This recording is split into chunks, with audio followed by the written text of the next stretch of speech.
The Varn warship Absolute Dominion dropped from faster-than-light travel at the edge of the human solar system, and Admiral Kale Vorkin did not look up from his maps.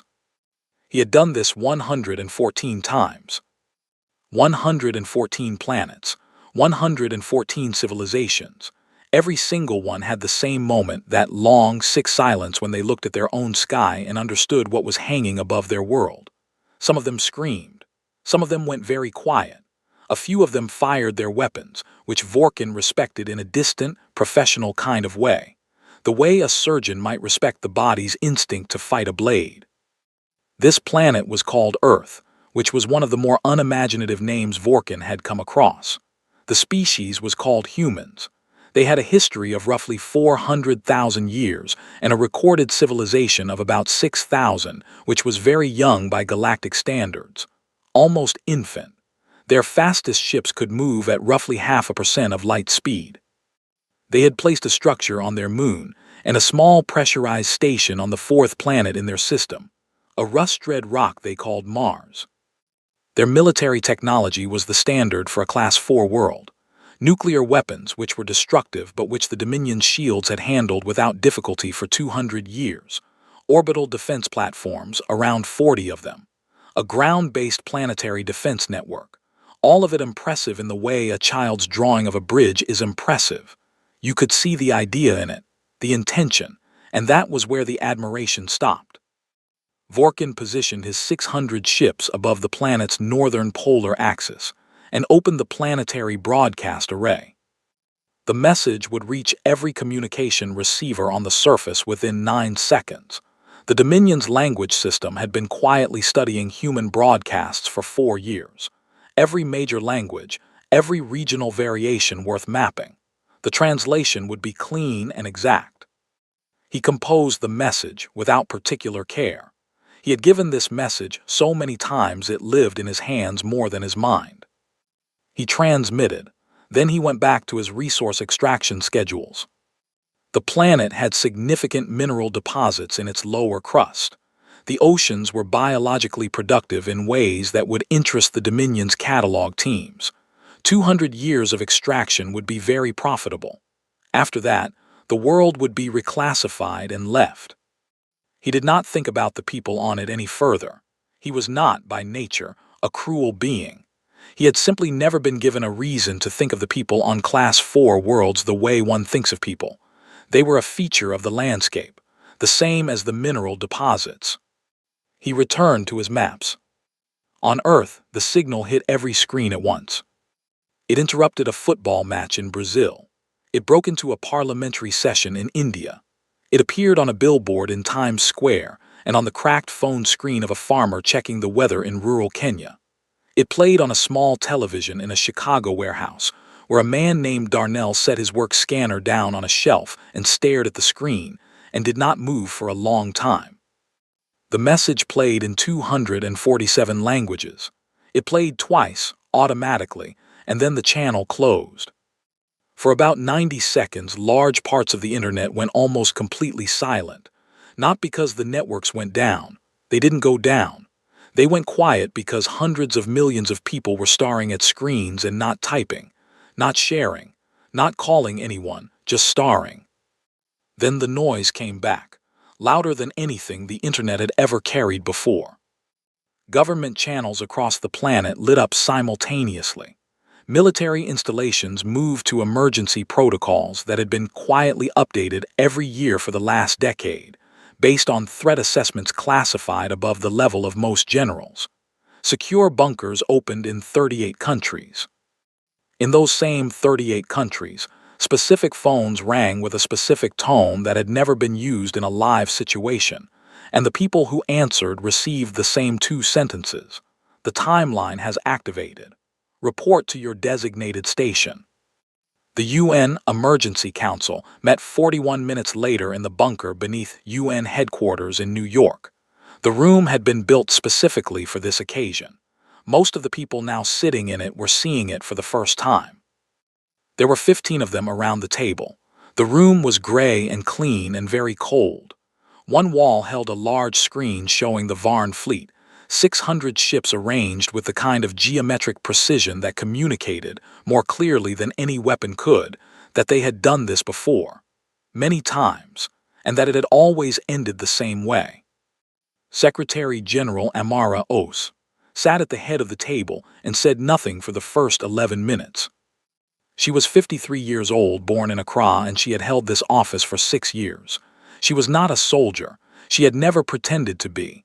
But she had the quality rare in any profession of being completely still under pressure, not frozen, still, the way very deep water is still.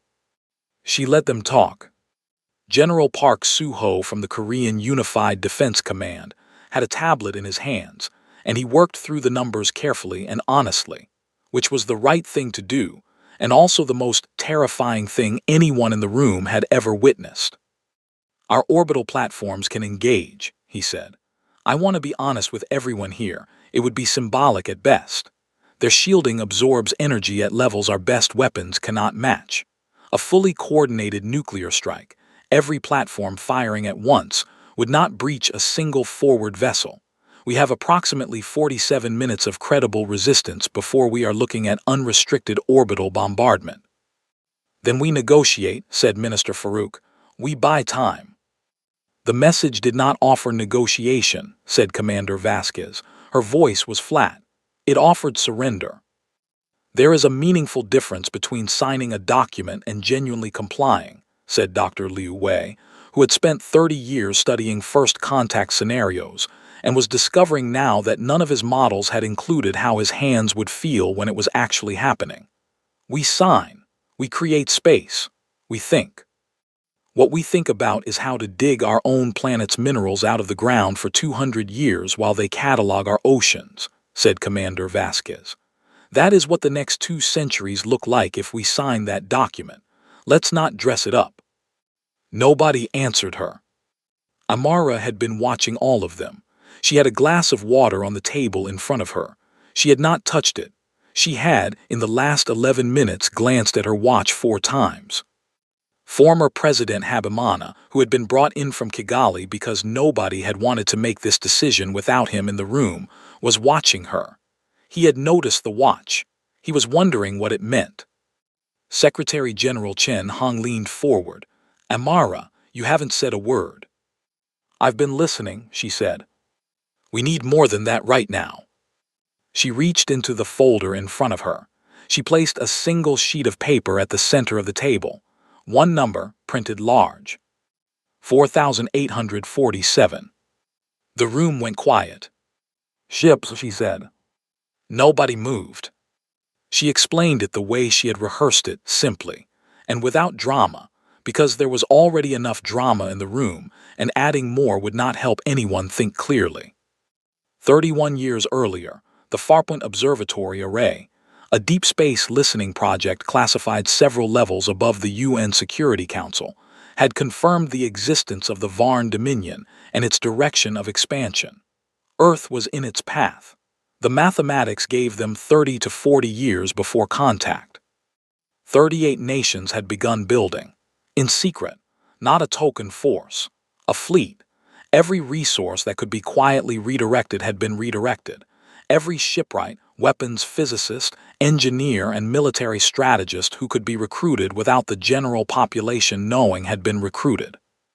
The construction happened in the deep black, past the orbit of Neptune, at coordinates outside any standard pre-invasion survey scan that a species doing routine reconnaissance of a Class 4 world would think to check.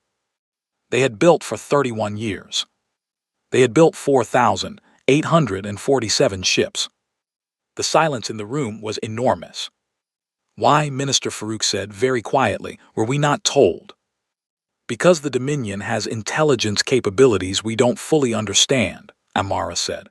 One leak, one wrong conversation, one intercepted message, and they arrive with 10,000 ships instead of 600. We needed them to see a Class 4 world. We needed them to be confident about what they were looking at. She paused. We needed them here in our system before we showed them what they had missed. You let them come, Commander Vasquez said. Her voice had something complicated in it, not quite anger. something that had spent a long time on the dark side of hope and was only now being turned toward the light. We needed them in our system, on our ground, inside our range, Amara said. The fleet is positioned at coordinates that their standard survey would never have checked for a Class 4 target. They have not found it. They came here and they looked at 40 orbital platforms and some nuclear weapons, and they made a decision about who we are. She let that settle. They made the wrong decision. How many people know? General Park asked. The crews of 4,847 ships, Amara said. The leaders of 38 nations. The 3 secretaries general who held this chair before me. And now us, Chen Hong said.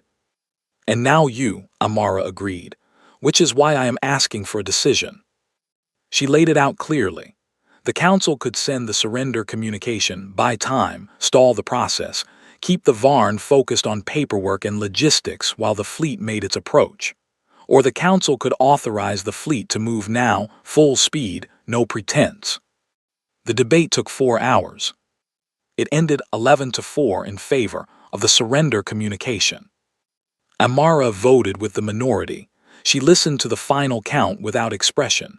She thanked the council for their work. She walked out. She went down the corridor, through 2 security doors, into a small room with a single terminal and a single chair. The terminal connected through 7 encrypted relays to a receiver that had been in solar orbit at a distance of 2 astronomical units for the last 9 years.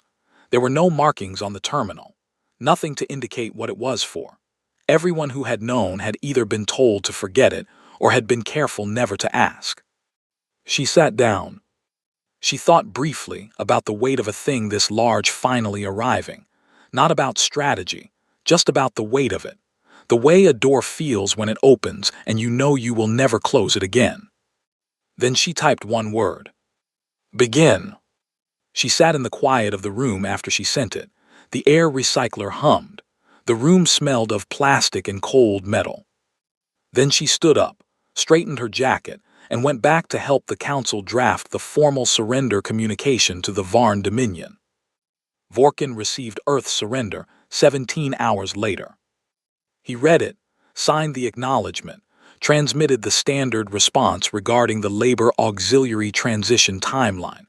He set down his stylus and allowed himself a moment of professional boredom. They always surrendered, 114 out of 114. It was almost too predictable to feel satisfying. His navigation officer spoke. Admiral, there is a ghost signal on the long-range array, bearing approximately 42 degrees off the ecliptic. Origin point is deep space. Coordinates show nothing on any survey. Vorkin looked at the display. The signal was faint, almost nothing. Drive-wake interference from their FTL entry could produce readings like this. So could diffracted starlight under certain conditions. There was nothing at those coordinates. The pre-invasion survey had confirmed empty space. How long did it last? It appeared briefly and stopped. Log it, keep monitoring. If it repeats, I want to know. He looked at the signal for 3 more seconds. Then he looked away. There was nothing out there. Class 4 worlds did not hide things in deep space. They barely had the technology to reach the edge of their own solar system. Whatever the ghost signal was, it was a sensor artifact. It was nothing. He went to sleep. In the deep black at coordinates, a Varn survey drone had passed without slowing. The lights came on. 1 ship, then 10, then 50, then 300, then 800, then 1,500. Then 3,000, and the number kept climbing, ship after ship waking from standby to full operational, running lights blinking on in the darkness like a field of cold stars learning they were allowed to be seen. 4,847 human ships. Built from 3 decades of fear and stubbornness, and the very human refusal to face the end of everything without first throwing everything they had at it. On the bridge of the fleet's flagship, hull designation ESF-001, no name painted on its hull, unnamed all these years because naming it made it real, and making it real before the time was right had been a risk they could not take. Admiral Yusuf Mubarak read Amara's one word on his terminal. He stood.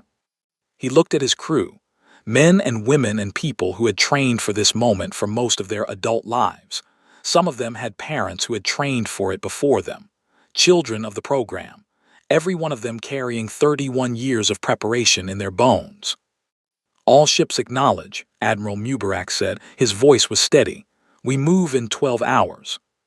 He looked at the distant light of humanity's sun, small and yellow and very far away. We're coming, he said quietly. To no one in particular. To everyone. The fleet turned toward home. The first Varn assessment teams landed 18 hours after the surrender communication was sent. They came down in perfectly clean drop shuttles, white, featureless, silent on their descent.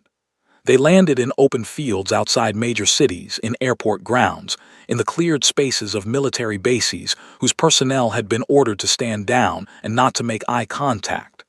The teams that stepped out were not soldiers. They wore gray uniforms with Dominion insignia, and they carried cataloging equipment and portable survey arrays. They were, in the language of their orders, resource evaluation technicians. They walked up to the edges of the cities they had been assigned to assess, and they began to take measurements. The people of those cities watched from windows and street corners and rooftops. Some of them watched in silence. Some of them had their phones up, streaming to the world. A few of them in Lagos, in Lahore, in Sao Paulo, in Melbourne, stepped forward and blocked the paths of the teams. This happened in 12 cities in the first 2 hours. The Varn assessment teams were equipped for it. They carried devices that produced a short-range sonic pulse that caused disorientation and non-damaging collapse in most carbon-based bipedal species. The crowds fell. The teams stepped around the fallen people carefully, without any particular emotion, the way someone might step around a puddle, and continued their assessment work. The people got back up. They blocked the teams again. They fell again. They got up again. In the city of Lahore, this process repeated 9 times before the assessment team leader filed a formal delay report with the Absolute Dominion. In his report, he noted that the local population showed an unusual resistance to deterrence conditioning and requested additional security personnel. Vorkin read the report and sighed. There was always a faction. On every world, without exception, some portion of the population could not accept what their leadership had signed. It always resolved itself within a few weeks. He approved the additional security request and moved on to the extraction timeline documents. On the 41st floor of the UN building, the real one, not the bunker, Amara Os, sat across a glass table from Varn Overseer Teth, who was the Dominion's official transition administrator for Earth. Teth was tall and thin, and very still in the way of someone who has never needed to move quickly, because everything has always moved out of his way. His skin was a deep gray blue. His eyes were large and pale and processed light in ways that were slightly different from human eyes. He saw into the low infrared range, which meant he could see body heat, which meant he could see the blood moving under Amara's skin even when her face was completely neutral. He used this to his advantage. He always knew when humans were nervous. He could not read Amara at all. The transition documentation you have submitted is incomplete, Teth said. His voice came through a translation device clipped to his collar. The sound that emerged was smooth, almost pleasant. We are missing the regional governance structure surveys for 43 provinces, the industrial capacity assessments for 17 coastal zones, and the population census confirmations for. I understand, Amara said. We are working to complete those submissions. The bureaucratic infrastructure of a planet with 8 billion people and 195 sovereign nations requires coordination time. I hope the Dominion can appreciate the logistical complexity. The Dominion has processed transition for civilizations of similar complexity in less time. We are doing our best to move efficiently, Amara said. I also wanted to raise the question of humanitarian provisions during the transition period. Specifically, the matter of civilian access to food distribution networks. Our models suggest that the presence of assessment teams in agricultural zones is creating supply chain disruption. Teth held up a hand. Overseer Osai, he said, and he used the title wrong, and Amara did not correct him. You are aware that the Dominion's patience for procedural delay is not unlimited. Of course, Amara said. I am not attempting to create delay. I am attempting to ensure a smooth transition that serves the interests of both parties. An unstable civilian population during the extraction setup phase would be counterproductive for the Dominion's own. We will stabilize the civilian population, Teth said. That is not your concern. I understand, Amara said. I will have the remaining documentation submitted within 24 hours, Teth said. We will do everything we can, Amara said. Teth looked at her with his pale, heat-treating eyes. He could see her blood moving through the vessels in her face, calm and steady, every reading. He had never met a human whose body read this still. He found it, in a way he could not quite place, unsettling. He closed the meeting. Amara walked back to her office, sat down, and allowed herself 45 seconds of complete stillness. Then she picked up the documentation files she had been incompletely submitting for the last 18 hours and began introducing 7 new procedural errors into the governance survey forms. She checked her clock. 8 hours and 22 minutes. The city was called Resistencia. It was a mid-sized city in northern Argentina, and it had not, despite its name, been chosen for what happened there for any poetic reason. It had been chosen because it contained a military base, and the base's commanding officer, a general named Marcos Rione who had 3 daughters and a long career of doing what he was told, and had decided in the last 48 hours that he was done with that, had refused to stand his people down. He had locked the base. He had put his soldiers on the walls. When the Varn assessment team came, he had spoken to them over a loudspeaker and told them to leave. They had filed a report. The report went up through Teth's administrative structure and landed on Vorkin's desk, and Vorkin read it and made a decision in about 12 seconds. He selected 3 ships from the orbital formation and gave them targeting coordinates. The bombardment lasted 9 minutes. The base was destroyed. 3 blocks of the city around it were also destroyed, which was not intentional but also was not something anyone filed a report about. 412 people died. Many more were injured. The rest of the city fled. The message was clear. The Dominion made sure its translation array broadcast an explanation of what had just happened to every screen in Argentina and to a significant portion of South America. Noncompliance with transition protocols has consequences. We encourage cooperation. In the UN bunker, the Council watched it happen on the screen. The room was completely quiet when it ended. 3 of the members who had voted for the surrender strategy were no longer looking at the screen. They were looking at the table. One of them, a minister from Central Europe, whose name the history books would later not remember kindly, said, in a very quiet voice, that perhaps the Council should consider advising the remaining military installations to genuinely stand down. We signed the document, he said. If we are going to sign it, we should. Commander Vasquez turned to look at him with an expression that ended his sentence before he finished it. Amara had not looked away from the screen. She was watching the smoke rising over Resistencia. She let herself feel it, the weight of 412 people she had not been able to prevent, and she felt it fully, because she thought it was important not to insulate herself from the real cost of the strategy she had chosen. Then she filed it somewhere deep and returned to the work in front of her. She checked her clock. 6 hours and 40 minutes. On ESF-001, Admiral Mubarak received the report about Resistencia while he was standing at the main tactical display, reviewing formation spacing for the approach. His comms officer handed him the data pad. He read it. He read the casualty number. He set the pad down on the console. His bridge crew watched him without watching him, the peripheral monitoring that crews do when they want to know how their commander is processing something without being seen to look. Mubarak stared at the tactical display for a moment, at the lines of ships behind and around him, at the distance left between the fleet and the edge of the solar system. 6 hours, he said, not to anyone specifically, just to the air. He went back to reviewing the formation spacing. The fleet was running dark, minimal emissions, drives at 30% capacity, no active sensor broadcasts. At this distance from the sun, passive scanning would not pick them up. They looked to any sensor pointed their way like space, like nothing. The ships moved in silence.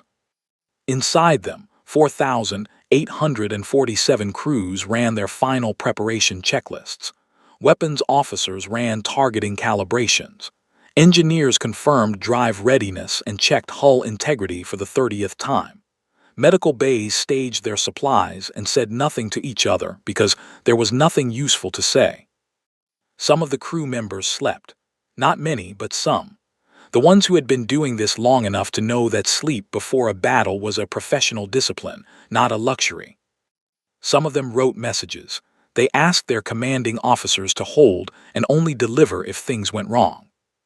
Some of them just sat and looked at the bulkheads of their ships and thought about the world on the other side of all this. Commander Ilana Reyes of the destroyer Sao Paulo, a ship named for a city that was still standing, which she chose to take as a good sign, gathered her crew in the main bay at the 4-hour mark and spoke to them for about 3 minutes. She was not a naturally dramatic person. She said that they had trained for this for a long time and that the training had been good and that she trusted every person in the room. She said that the mission was to go home, engage the fleet in orbit, and make it clear to the Varn Dominion that they had made a very serious miscalculation about this planet and this species. Then she said, "When this is over, I'm buying the first round, every single one of you." Somebody in the back laughed. It was a real laugh, the kind that comes when tension finds the only exit it can find. Ilana returned to the bridge. Back on Earth, the council was fracturing. The minister who had spoken after the Resistencia footage was now not alone. A second vote was being pushed, not for full compliance, but for issuing a statement calling on remaining military installations to stand down voluntarily, to reduce the risk of further bombardment. 3 members were supporting it. Amara blocked it procedurally. She used a council charter clause about emergency authority during ongoing threat assessment that no one had ever needed to use before. The minister looked at her across the table. "How long are you planning to drag this out?" "As long as it needs to be dragged out," she said. "People are dying." "I know." "Then 412 people died in Resistencia," she said. "I know every one of those deaths is real and I am not asking you to think otherwise, but I am asking you to trust the math. Sit down." He sat, he was angry. He would remain angry for a long time. Amara checked the clock. 3 hours and 11 minutes. She picked up the next stack of incomplete documentation forms and began to prepare her next meeting with Teth. In orbit, Vorkin was eating when his sensor officer's voice came through the bridge comm. "Admiral, the ghost signal has returned." He put down his meal. "Origin." "Same bearing, 42 degrees off the ecliptic, but Admiral, it's stronger this time, significantly stronger." Vorkin walked to the bridge. He looked at the sensor readout himself. It was stronger, much stronger, not 1 signal, not 10. The array was trying to process a number and having difficulty resolving it cleanly. "What am I looking at?" he said. "I'm not certain," his officer said, and there was something in the officer's voice that Vorkin had not heard in a very long time. "Uncertainty." "Give me the best number you have," Vorkin said. The officer looked at the display. "Current contact estimate, and this may be a sensor error, Admiral, current estimate is above 400. Possibly higher. They're still resolving." Vorkin stared at the screen. He tried to think of what could produce 400 contacts in deep space coordinates that a pre-invasion survey had flagged as empty. Equipment malfunction. FTL residue diffraction on a large scale. Some kind of coordinated asteroid formation. He tried to think of anything that made sense. "Wake the fleet," he said. "All ships to combat readiness." Then he opened a channel to his weapons officer and said, "Target the orbital platforms first. If something is coming, I do not want threats above and below simultaneously. He had been doing this 114 times. There had never been a 115th scenario. Until now, the number on Vorkin's sensor display kept climbing. At first it had been 400. Then the resolution improved and it became 700. Then 1200. Then the array's contact sorting system, which had been designed for battlefield management and could track up to 3,000 individual vessels simultaneously, ran into the edges of its own capacity and produced a number that Vorkin read twice because he was certain there was a formatting error. There was no formatting error. 4,847 contacts. Classification, artificial vessels. Drive signature analysis, incomplete. Weapons signature analysis, incomplete. Species of origin, analysis ongoing. Vorkin stood very still at the sensor console. He had a fleet of 600 ships. He was looking at nearly 5,000. His first officer, Commander Ashan, stepped up beside him and looked at the same display. There was a pause. Admiral Ashan said. I see it, Vorkin said. Should I? Get me weapon classifications as soon as the analysis resolves, Vorkin said, and tell me the moment any of those contacts change bearing. He went to his command chair and sat down. He pulled up the pre-invasion survey of this system on his secondary display. He looked at the coordinates where those contacts were now appearing. He looked at the survey data for those same coordinates. The survey had marked them empty. Confirmed empty, in fact. A drone pass with full sensor sweep conducted 14 months ago had returned nothing. He looked at the survey date. Then he looked at the current date. 14 months. Whatever was out there had not been there 14 months ago. Or it had been there and they had not looked hard enough. He chose not to dwell on which answer was correct. It didn't change the situation in front of him. All ships combat formation Delta, he said. Weapons hot. I want our shields at full capacity and I want them there in the next 3 minutes. His bridge ran to their stations without a word. Admiral Yusuf Mubarak watched the edge of the solar system approach on his forward display and felt, for the first time in a very long time, something that was close to peace. Not because the danger was small. The danger was enormous. He was bringing 4,847 ships against a Varn fleet that had spent centuries perfecting the business of orbital assault and resource seizure. The Dominion had done this 114 times. They were professional in the way that only repetition produces. But Mubarak had been training for this specific engagement for his entire professional career. He had studied every Varn battle record that human intelligence had been able to obtain in 31 years of covert research. He knew how they formed. He knew how they communicated. He knew that they were excellent at fighting the way they had always fought, and that they had never needed to be anything else.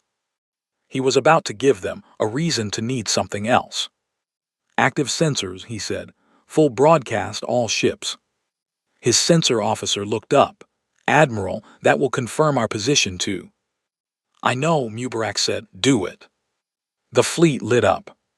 Every ship in the formation switched from passive running to full active sensor, broadcast simultaneously. Every drive went to full power. Every weapon system moved to hot standby. The darkness they had been hiding in for 31 years fell away in a single second, and 4,847 human warships announced their existence to every scanner within 2 light towers. Open all frequencies, Mubarak said. His comms officer opened the channel. Mubarak leaned forward slightly. This is Admiral Yusuf Mubarak of the Earth Strategic Fleet, 1st Armada, he said. We are transmitting on all open frequencies to the Varn Dominion fleet currently in orbit above Earth. This is a formal communication from the government and people of the planet Earth. You have 48 hours to withdraw your fleet from our solar system. Take your ships, take your personnel, leave our space. This offer will not be repeated and it will not be negotiated. That is all. He sat back. His bridge crew waited. The channel crackled. Then a voice came through, translated, smooth, controlled. This is Admiral Kale Vorkin of the Varn Dominion. Identify your origin. You are operating in a formally surrendered territory under Dominion authority. Stand down your vessels immediately and explain the nature of your fleet. You have 60 seconds to comply before I classify this as a hostile action. Mubarak nodded to his comms officer, who kept the channel open. Admiral Vorkin, Mubarak said, Earth did not surrender, Earth stalled. Those are two different things. As for the nature of this fleet, it's ours. We built it. A pause on the other end. That is not possible, Vorkin said. And yet, Mubarak said. Another pause, longer this time. You do not have this technology, Vorkin said. Your species' developmental level. Our developmental level was assessed based on what we chose to show you, Mubarak said. We've had 31 years to prepare for this conversation. We used that time differently than you expected. He paused. I want to be honest with you, Admiral. We did not build this fleet to conquer territory. We are not an expansionist species. We built this fleet to make sure that no one could ever do to us what you were planning to do today. We built it to make sure that the next time a Dominion ship drops out of faster-than-light travel at the edge of our system, the officer on that bridge has a reason to reconsider. You cannot win this engagement, Vorkin said. Even with the numbers you are showing, the Dominion's combat superiority. Admiral, Mubarak said, with respect, you've been doing this for 114 planets. He paused. None of those planets were us. He nodded to his comms officer, channel closed. He stood. All ships advance, he said. Execute attack formation Prometheus. Weapons free upon entering engagement range. Let's go home. The moment the channel closed, Vorkin made 3 decisions very quickly. He redirected 40 ships from the resource perimeter to reinforce his forward line. He tasked his communications officer with sending an emergency signal to the nearest Dominion Sector Command. A fleet request, full priority, whatever could be scrambled. And he sent a targeting order to his weapons division. The human fleet was to be classified as a hostile, irregular force and engaged without the standard warning protocols. He had never given that order on a Class 4 world before. He gave it now. The first exchange happened at the edge of Earth's orbital plane, and it did not go the way Vorkin had planned. His front line opened with standard Dominion heavy beam weapons, energy lance cannons that could punch through the shields of most species vessels in 2 to 3 sustained hits. They were his first choice weapon in every engagement he had run. They were reliable. They were proven. They had never failed him. The beams hit the leading human ships. The shields held. Not completely. The ships in the first wave took damage, 2 of them venting atmosphere from hull breaches. But the shields held far longer than any Class 4 civilization's shielding technology should have held. The human ships continued advancing. Then the human fleet returned fire, and Vorkin understood, in a sudden cold way, that he had been working from completely wrong information. The weapons the human fleet carried were not the weapons of a Class 4 civilization. They were something else, something built from a combination of human engineering principles and 30 years of reverse engineering every piece of Varn technology that human intelligence had been able to get its hands on. Energy signatures that the Dominion's own scanners had trouble categorizing. Kinetic delivery systems married to directed energy payloads in configurations that the Dominion's defensive architecture had not been designed to handle, because no one had ever needed to handle them before. In the first 4 minutes of the engagement, Vorkin lost 11 ships. He had never lost 11 ships in the first 4 minutes of anything. He lost them not to a single devastating weapon. He lost them to overlapping, coordinated fire from multiple angles simultaneously. The human fleet spreading across his formation like water finding gaps, targeting the junctions between his shield projectors, the spaces between his ships where coverage overlapped weakly. They had studied his formation geometry. Of course they had, 31 years, they had studied everything. Vorkin began to adapt. He pushed the center of his formation back and widened the wings, breaking the geometric spacing the humans were exploiting. The losses slowed. But they did not stop. On ESF-001, Mubarak watched the engagement data scroll across his tactical display. His fleet was taking damage. The Dominion's weapons were better in raw individual power than anything human built. When a Dominion beam weapon found a gap in a human shield, it found it catastrophically.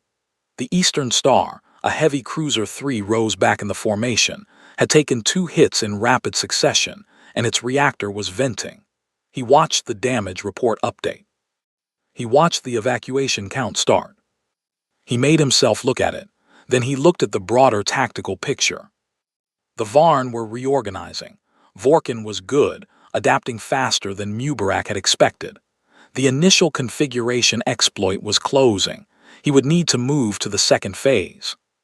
Phase 2, he said to his tactical officer. Initiate the flanking sweep, all wing elements, and tell Commander Reyes to take her squadron around the far side of the moon. I want them coming up from the south when the main formation hits from the north. His tactical officer relayed the orders. On the display, hundreds of ship markers began to shift. This was the part of the plan that the Dominion would not understand, not because it was especially complex, because it was the kind of plan that only made sense if you were willing to accept a certain kind of casualty. The flanking sweep required ships to move through a zone of concentrated Varn fire to reach their positions. Ships would be lost. The commanders of those ships knew it. They had volunteered for the sweep position specifically because they understood the math and had chosen to be part of the math.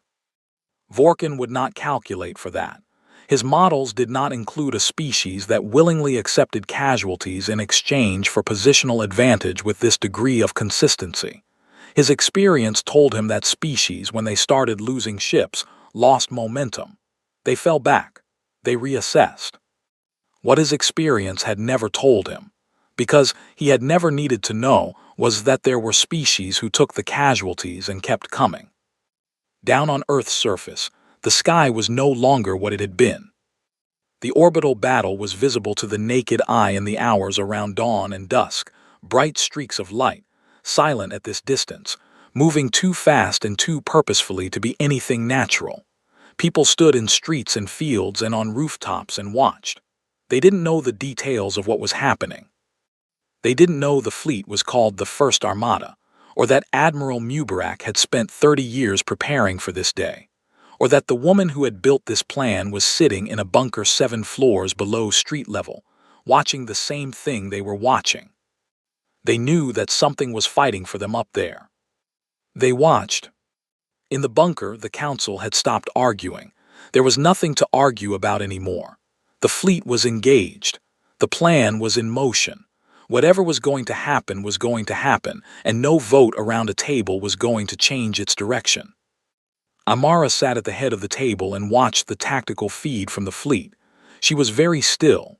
She had the glass of water in front of her again, still untouched. Chen Hong sat beside her. After a while he said, "How long have you been carrying this?" She thought about it. "Since the day I took the oath," she said. "The outgoing Secretary General told me on the same day, sat me down in a room just like the one where I sent the signal, showed me the program files, the ship counts, the projected readiness dates." She paused. She said, "This is either the thing that saves us or the thing that proves we were never going to be saved.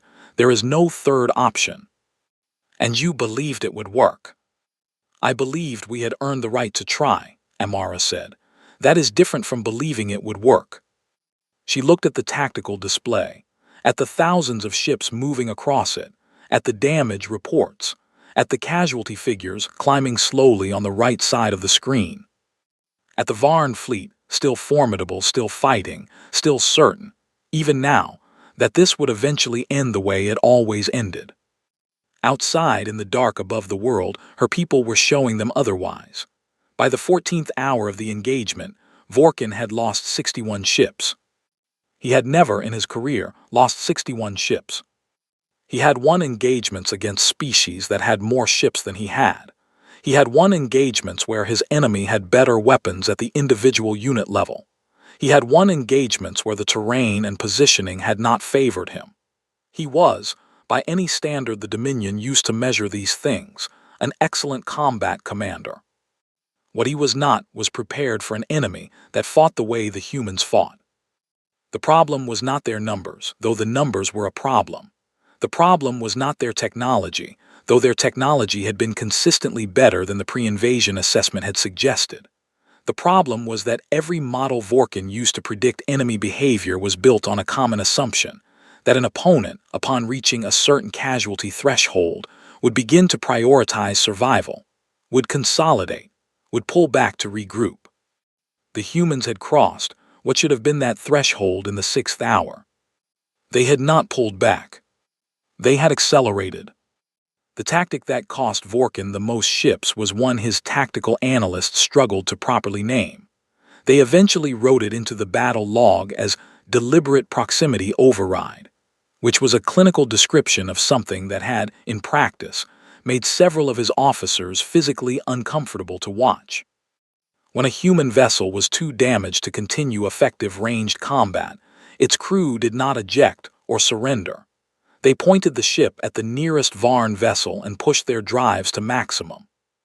Not to destroy themselves in an explosion. The Dominion's shields handled explosions. The humans knew this. What the humans did was ram their damaged vessels into Varn ships at high velocity, using their own hull as a kinetic weapon. And this was the part that had produced the deliberate proximity override classification. Because no one on Vorkin's staff wanted to simply write down what it actually was, they depressurized their interior compartments and vented their remaining crew through the breached hulls into space. Where the Varn ships, now dealing with a sudden hull contact and the structural aftershock of a multi-thousand-ton mass impact, had their shields momentarily destabilized. And where other human ships, positioned at pre-calculated angles, had been waiting for exactly that destabilization window. The sequence played out in seconds. A damaged human ship uses its last maneuver to close distance with a Varn vessel. Impact. Shield disruption. The human ship's crew does not survive. 3 or 4 human ships at distance fire through the disrupted shield window before it restabilizes. Vorkin had lost 9 ships this way in the span of 90 minutes. They are sacrificing themselves deliberately, his first officer Ashan said, not as an accusation, as a fact that needed to be stated because acknowledging it was the first step toward accounting for it tactically. I know, Vorkin said. Our models don't. I know, Vorkin said again. He looked at his display. He was adapting. He was keeping his damaged vessels further back now to minimize the windows for this tactic, keeping his ships in tighter mutual shield support configurations so that the destabilization windows were covered by adjacent ships. He was adapting and it was working. The problem was that every time he adapted, the humans adapted back.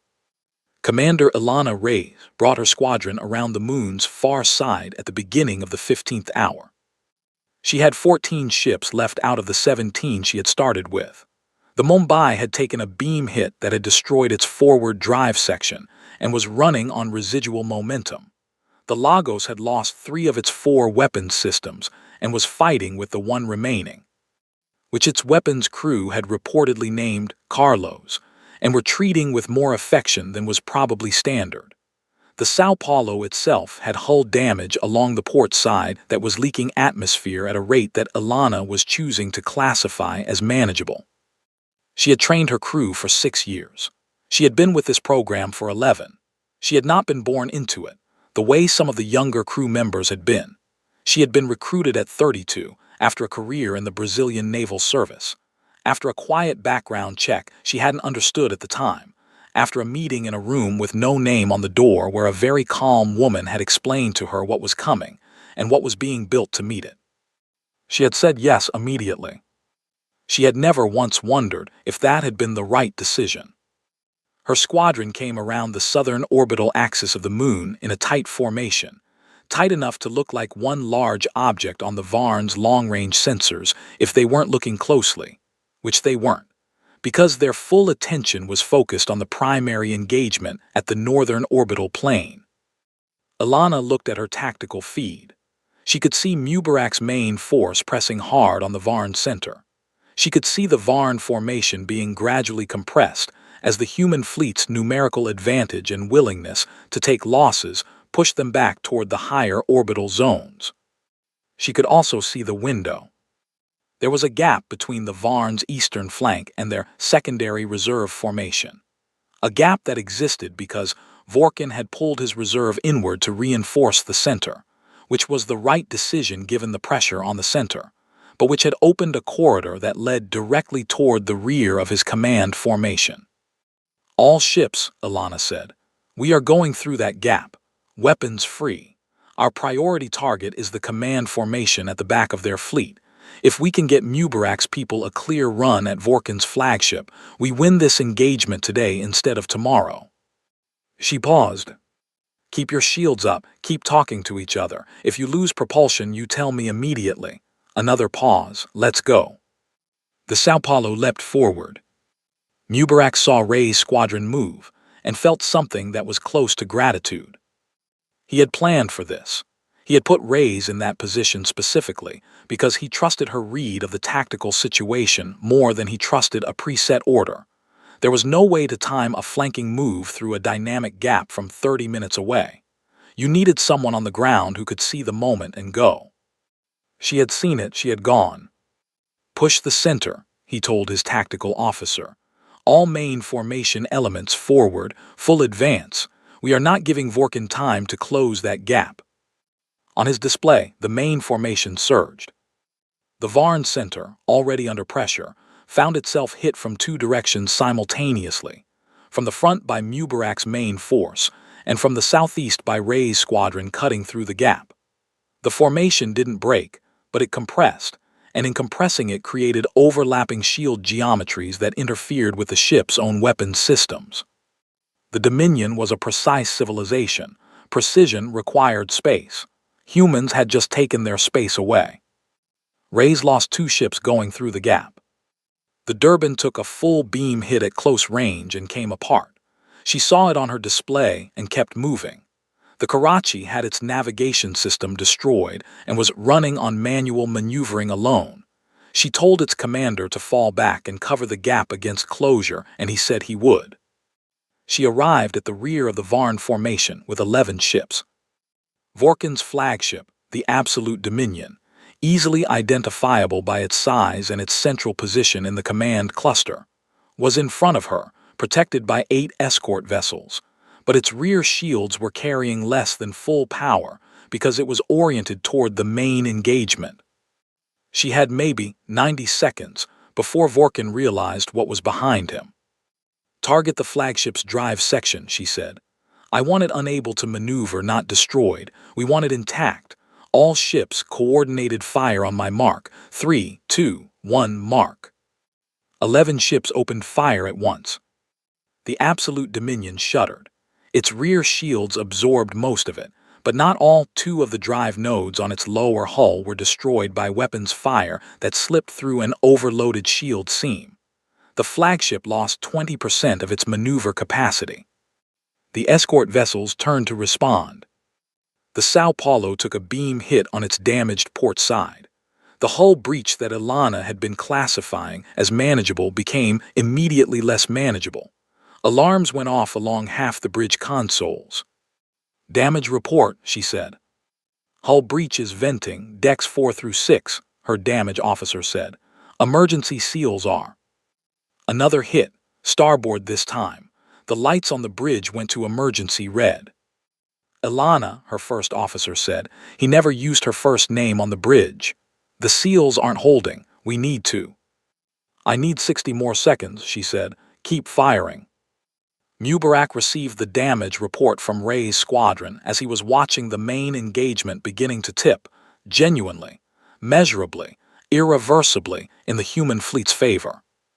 Then his signals officer turned from her console. "Admiral, we have intercepted a Dominion emergency communication. Priority 1, sector command level." She looked at him. "They've called for reinforcement, a second fleet. Sector command has acknowledged. Estimated arrival." She checked the numbers twice. 72 hours. 72 hours. Mubarak looked at his tactical display.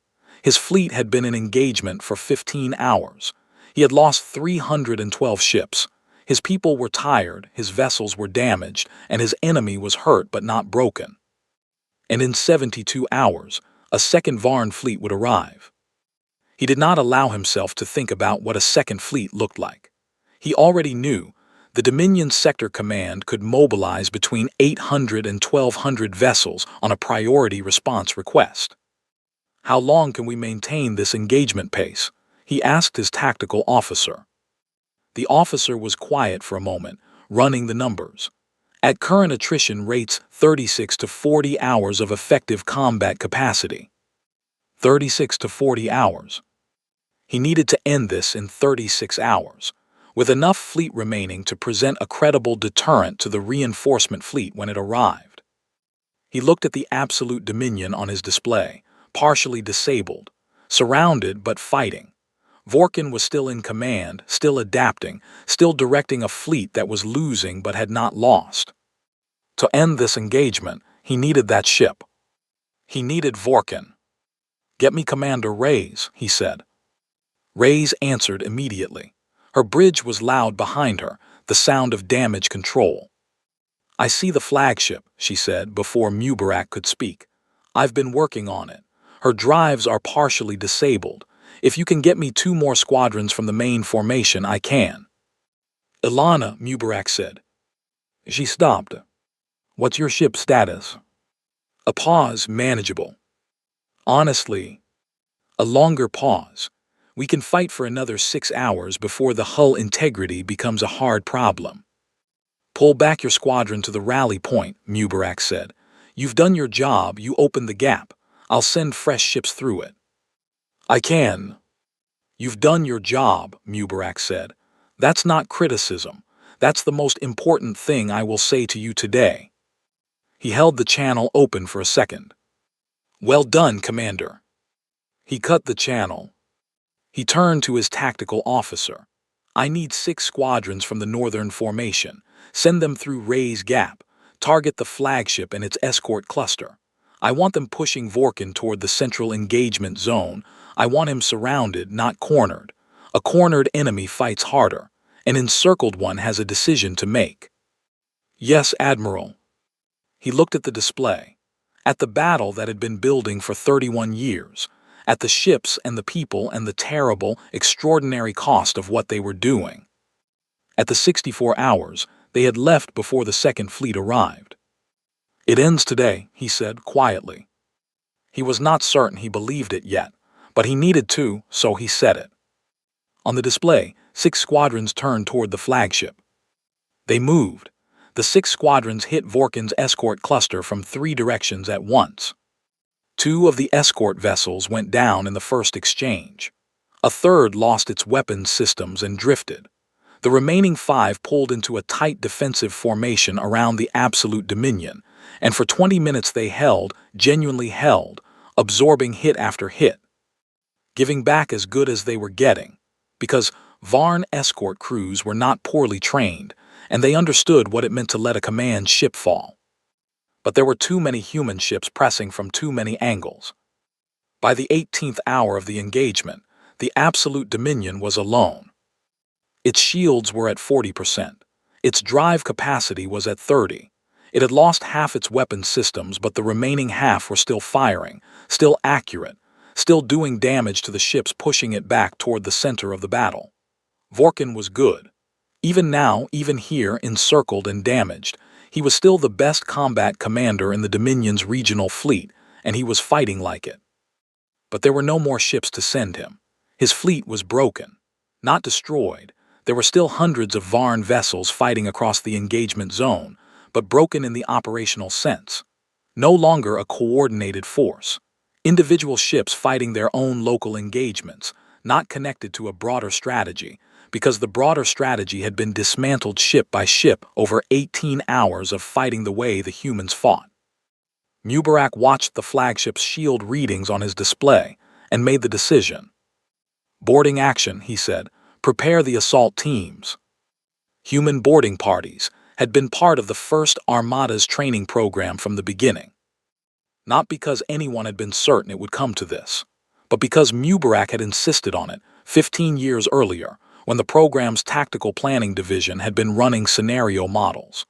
Most of the scenarios that ended in decisive human victory, not just military victory but strategic, lasting, message-sending victory, involved taking an enemy command ship intact, with its admiral inside. The planning division had asked him how he intended to breach Varn hull plating. He had said, "The same way we breach everything. We find the weak point and we hit it until it opens." The assault teams trained in pressurized corridors with hard suits and close-quarters weapons built specifically for confined space combat. They trained against mock-ups of Varn ship layouts built from every piece of intelligence human operatives had gathered over 3 decades. They trained in the dark, because Varn ships had different light frequencies than human ships. They trained in noise and smoke and zero gravity, and every other condition someone could think to throw at them. They were ready. The Absolute Dominion's shields flickered to 32% and held there. Mubarak gave the order. 3 assault shuttles launched from the nearest human vessels. Fast, small, built low enough to the electromagnetic spectrum that Varn point defense systems had trouble targeting them cleanly. 2 of them made it to the flagship's hull. 1 was destroyed on approach. The surviving 2 attached breach charges and burned through the outer hull in 40 seconds. Inside the Absolute Dominion, the alarms were a continuous, layered sound that Vorkin had stopped consciously processing 20 minutes ago. He registered it the way he registered breathing, as background, as the context of the moment. He was standing at his command console. His first officer, Ashan, was beside him.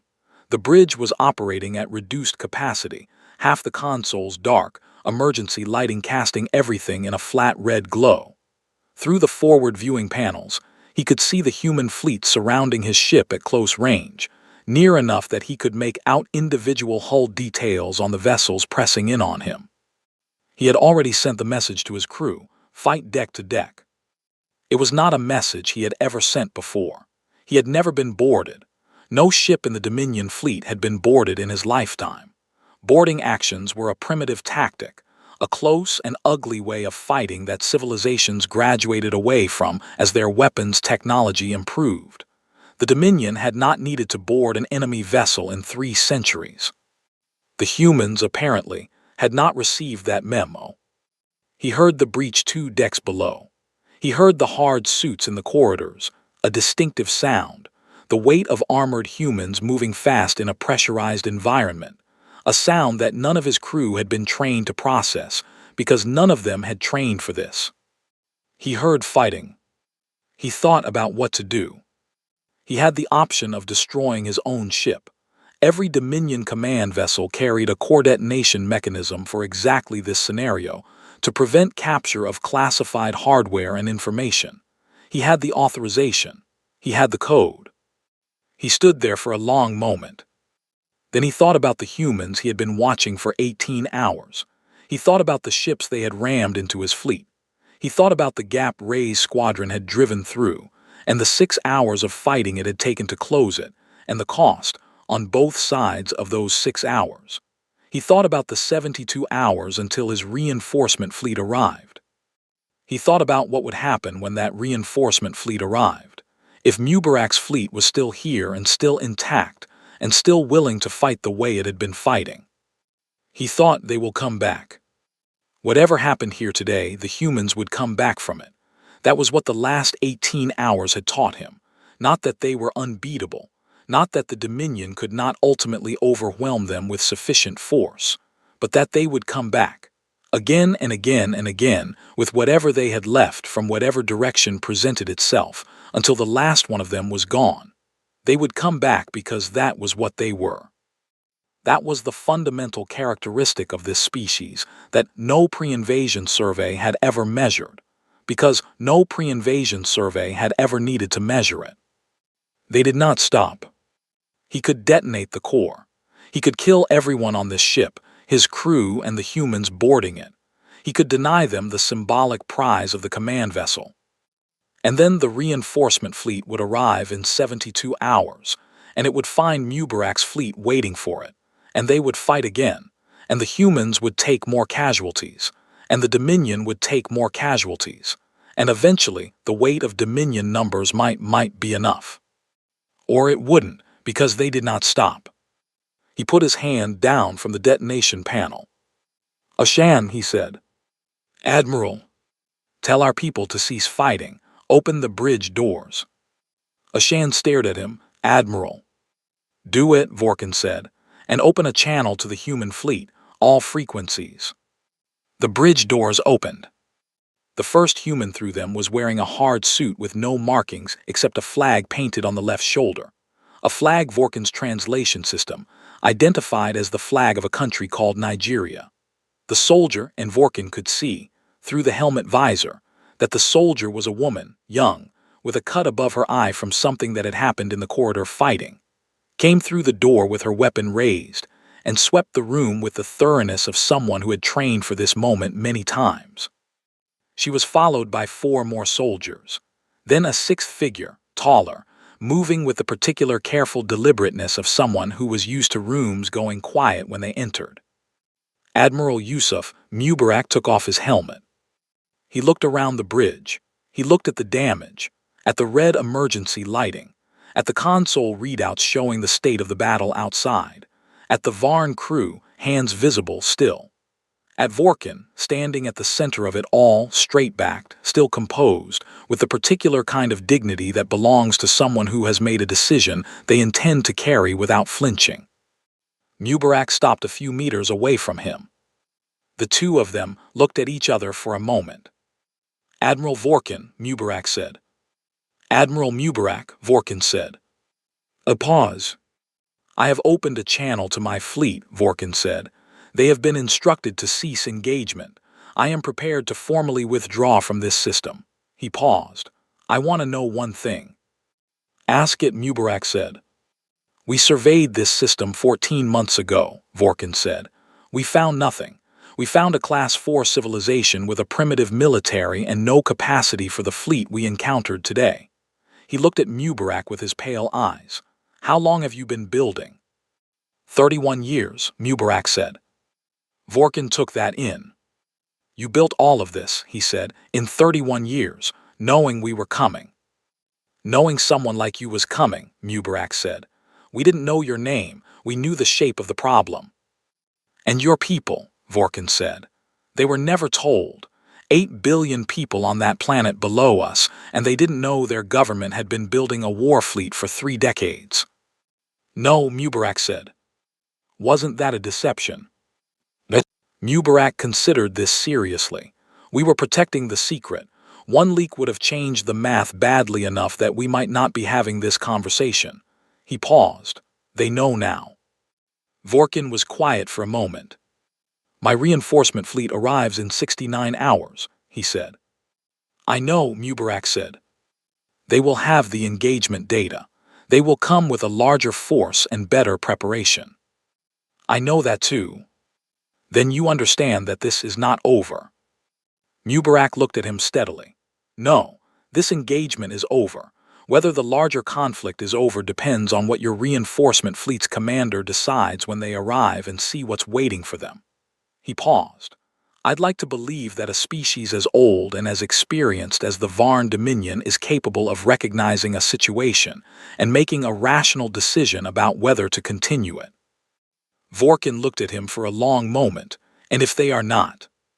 "Then we fight again," Mubarak said, simply, without drama, "and we keep fighting until someone makes a rational decision." Vorkin was quiet. Outside the viewports, the guns had gone silent. The engagement zone that had been lit with weapons fire for 19 hours had gone dark. Human ships and the surviving Varn vessels floated in the same space, still, the way debris floats after a storm. "I will recommend withdrawal," Vorkin said at last, "to my fleet, to Sector Command, to the reinforcement fleet when it arrives." He paused. "I cannot guarantee they will follow my recommendation." "I understand," Mubarak said. "That's all I'm asking, your honest recommendation." He extended his hand. Vorkin looked at the gesture. He knew what it meant. The translation system had flagged it as a human gesture of formal agreement and mutual respect, typically involving physical contact with the open hand. He reached out and took it.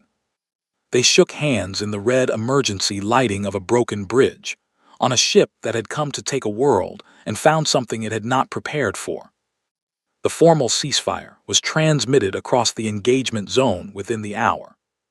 The Varn fleet began its withdrawal from Earth orbit 18 hours later, after the logistical details of the disengagement had been worked through.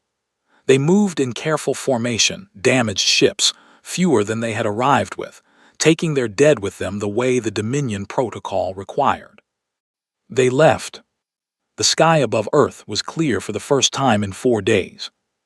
Amara was in the bunker when the last Varn ship cleared the outer edge of the solar system. She watched it on the sensor feed. She watched the signal dot blink and fade as the ship crossed into FTL. Then she sat in the quiet and let it settle over her. Around her, the council was talking, not arguing for once. Just talking, the way people talk when something large has just ended and the full shape of it hasn't arrived yet, but everyone can feel it coming. Chen Hong sat beside her. He had been sitting beside her for most of the last 4 days. "It worked," he said. "This part worked," she said. "We still have 66 hours. And if the reinforcement fleet doesn't turn around." She looked at the empty sensor feed where the last Varn ship had been. "Then we trust Mubarak," she said. "Same as we always have." Mubarak sent the message to the galaxy 3 days later. Not to the Varn Dominion specifically. To everyone. To every civilization within range of a standard long-frequency broadcast, which was the majority of the inhabited galaxy within a few hundred light years. It was not long. He had written 7 drafts of it before settling on the final version. The first 6 had been too long, too many words explaining things that the facts explained better on their own. The final version said this: "To any civilization receiving this transmission, my name is Yusuf Mubarak.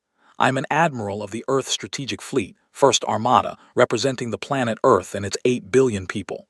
4 days ago, a fleet of 600 Varn Dominion warships entered our solar system and demanded our surrender. We refused. We engaged their fleet and disabled their command vessel. Their fleet has withdrawn from our system. We are not a warlike species. We do not seek territory. We do not seek conflict. We built this fleet because something was coming for us and we chose to be ready. We are always ready.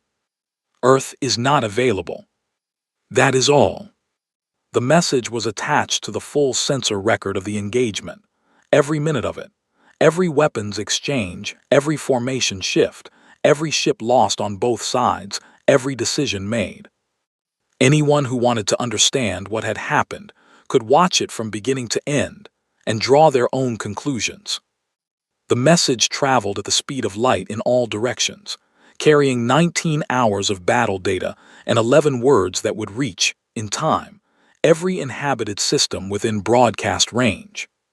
412 light-years away, in the outer orbital station of a system whose name translated roughly as the collective governance of the seventh sun, a data officer named Parath pulled the incoming broadcast from the long-frequency queue and ran it through the translation matrix.